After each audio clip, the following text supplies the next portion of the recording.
മറ്റാരുണ്ട് LDF അല്ലാതെ? കേരളം മുഴുവൻ ചോദിച്ചു ഫണ്ട് എവിടെ എന്ന് ചോദിച്ചു. ഒരു ഉത്തരവും ഉണ്ടായിരുന്നില്ല. എന്നിട്ടിപ്പോൾ ഒരു കണക്ക് കൊണ്ടുവരികയാണ്. എന്നിട്ട് പറയുന്നു അവർക്ക് വീട് പണിയാൻ ഫണ്ടില്ല. പിന്നെ ആ ഫണ്ട് എവിടെ പോയി? ഹാട്രിക് വിജയം തന്നെ പ്രതീക്ഷിക്കുന്നു. ഒരു സംശയമില്ലല്ലോ, ഒരു സംശയമില്ല.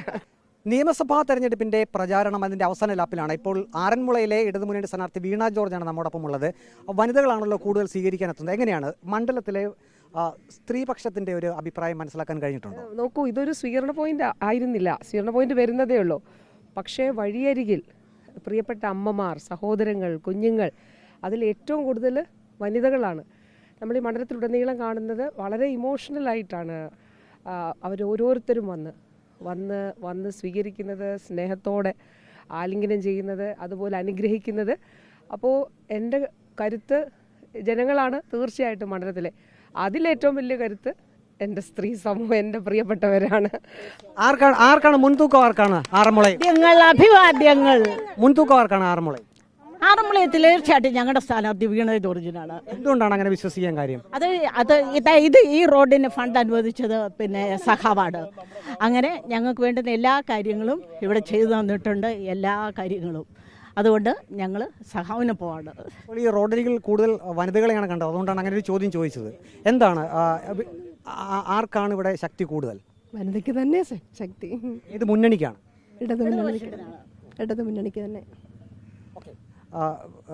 ഇപ്പോൾ ഈ UDFിൻ്റെ ഭാഗത്തു നിന്നും ഇപ്പം CPMൻ്റെ ഭാഗത്തു നിന്നും ഒരു പ്രധാനപ്പെട്ട ആരോപണമായി വന്നിരിക്കുന്നത് UDFിൻ്റെ, അതായത് പ്രത്യേകിച്ചും കോൺഗ്രസിൻ്റെ KPCCയുടെ വയനാട് ഫണ്ട് സംബന്ധിച്ചുള്ള അവർ പണം പിരിച്ചതാണ്. അതാണിപ്പോൾ എങ്ങും ചർച്ചയായിരിക്കുന്നത് ഈ അവസാന നിമിഷത്തിൽ. എന്താണ് മാഡത്തിൻ്റെ ഒരു നിലപാടെന്താണ് ആ കാര്യത്തിൽ?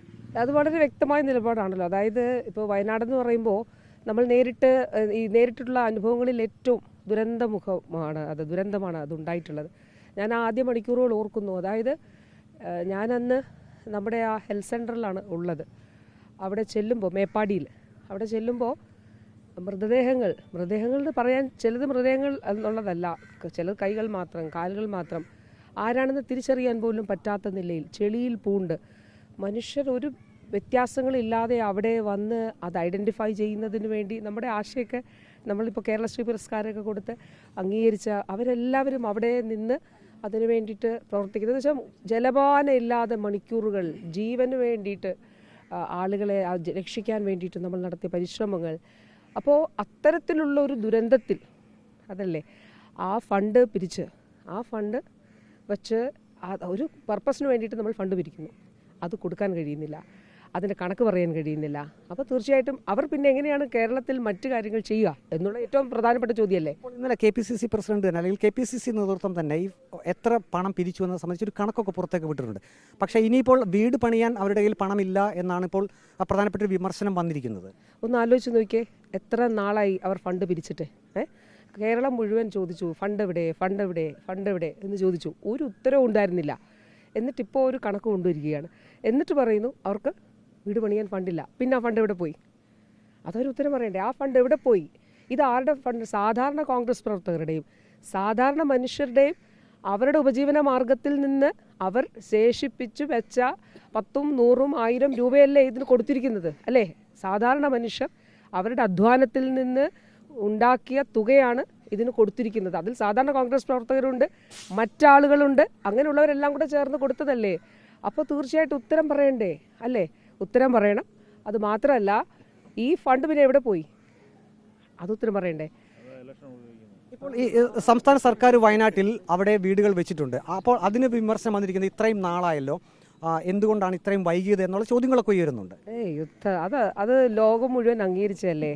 അത് കേരളം മാത്രമല്ല, അത് ദേശീയ തലത്തിലും അതുപോലെ ലോകം മുഴുവൻ അംഗീകരിച്ചതാണ്. ഒരു സർക്കാർ ഇത്ര മനോഹരമായി ഒരു ടൗൺഷിപ്പ് നിർമ്മിക്കുക, വീടുകൾ നിർമ്മിക്കുക, ഏറ്റവും അതും വളരെ കൃത്യമായ പ്ലാനിങ്ങോടുകൂടി അവരുടെ ആവശ്യങ്ങൾ അറിഞ്ഞ് തന്നെ അത് ചെയ്യുക എന്നുള്ളത് ഏറ്റവും വളരെ വളരെ പ്രധാനപ്പെട്ട കാര്യമാണ്. നമുക്കതിൽ കേസുകളൊക്കെ ഉണ്ടായിരുന്നല്ലോ. കേസൊക്കെ അത് പക്ഷേ കോടതികളൊക്കെ അനുകൂലമായിട്ടുള്ള സമീപനം എടുത്തു. അത് ഏറ്റവും മനുഷ്യസാധ്യമായ നിലയിൽ തന്നെ സർക്കാർ അത് കൃത്യവും സുതാര്യവുമായി തന്നെ ചെയ്യുന്നുണ്ട്. ഇപ്പോൾ ഐഷാപൂറ്റി എന്നൊരു വിമർശനം ഉന്നയിച്ചിരുന്നു, അതിനുള്ളൊരു മറുപടി എന്താണ്? അതായത് ICU നേരത്തെ കണ്ണൂർ സംഭവത്തെ പറ്റിയാണ് അവർ പറഞ്ഞിരിക്കുന്നത്. ICU അല്ല, ഞാൻ എന്താണെന്നുള്ളത് കേട്ടില്ല. അത് കേട്ടിട്ട് പറയാം. അതെന്താണെന്നുള്ളത് കേട്ടിട്ട് പറയാം. എങ്ങനെയാണ് ഹാട്രിക് വിജയം തന്നെ പ്രതീക്ഷിക്കുന്നു? ഒരു സംശയമില്ലല്ലോ, ഒരു സംശയമില്ല, ഒരു സംശയമില്ല, ഒരു സംശയമില്ല. ഏതായാലും ഈ മാസം 4-ാം തീയതി ഇവിടെ വരണം. നമ്മളെല്ലാവരും സ്വീകരണ പരിപാടി കണ്ടിട്ടുണ്ടോ? മെയ് 4 ആകട്ടെ, കാണാം എന്നാണ് ഇപ്പോൾ ആറന്മുളയിലെ LDF സ്ഥാനാർത്ഥി വീണ ജോർജ് പറയുന്നത്. ആറന്മുള മണ്ഡലത്തിൽ LDF ഹാട്രിക് വിജയം നേടും എന്ന് തന്നെ ഇപ്പോൾ വീണ ജോർജ് വ്യക്തമാക്കിയിരിക്കുന്നു. വീഡിയോ ജേർണലിസ്റ്റ് അജി കുടുംബനൊപ്പം reporter Praveen Purushothaman, in reporter, Pathanamthitta.